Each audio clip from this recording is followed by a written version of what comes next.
افغانستان کې د لسګونو شخصي پوهنتونونو د تړلو ویره پیدا شوې. سلام، وخت مو بخیر. پوره جزئیات په پښتو پلس کې راسره وګورئ. وروسته تر دې چې طالبانو له پوهنتونونو څخه د نجونو تګ تر اساني امره پورې وځنډاوه، اوس د لسګونو شخصي پوهنتونونو د بندېدو ویره پیدا شوې ده.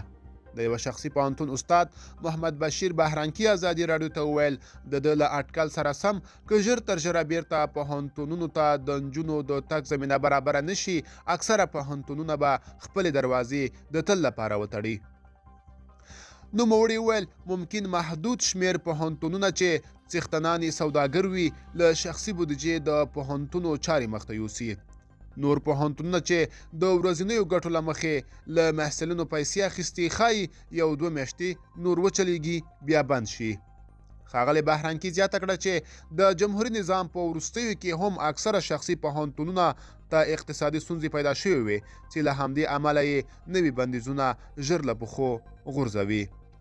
د شخصي پوهنتونونو د ټولنې یوه غړي چې نه یې غوښتل خپل نوم د امنیتي ستونزو له امله واخلي او غږ یې خپور شي، له ازادي راډیو سره دا معلومات شریک کړل چې سمدستي د نږدې 15 شخصي پوهنتونونو د تړل کېدو امکان شته. د طالبان د لوړو زده کړو سرپرست وزیر ندا محمد ندیم تېره اونۍ د سې شنبې په ورځ اعلان وکړ چې تر بیا خبرتیا پورې د نجونو دولتي او شخصي پوهنتونونو ته نه ځي.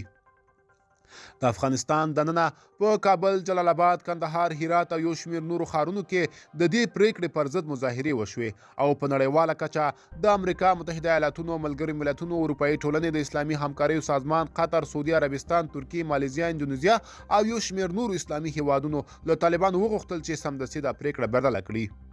وروسته له پراخو اعتراضونو د طالبان د لوړو زده کړو سرپرست وزیر له ملي تلویزیون سره په ځانګړې مرکه کې وویل چې د حجاب نه مراعاتولو، د نجونو او هلکانو د ګډو ټولګیو په لیلیو کې له محرمو پرته د نجونو د اوسېدو او د منکراتو په خاطرې پوهنتونونه تر 2 امره پورې بند کړي دي. ښځینه محصلینو ازادي راډیو ته وویل چې دوی تل حجاب مراعات کړی دی. یو شمېر سیاسي شنونکي بیا په دې باور دي چې د طالبانو دننه یو شمېر کسان له دې پریکړې سره مخالف دي.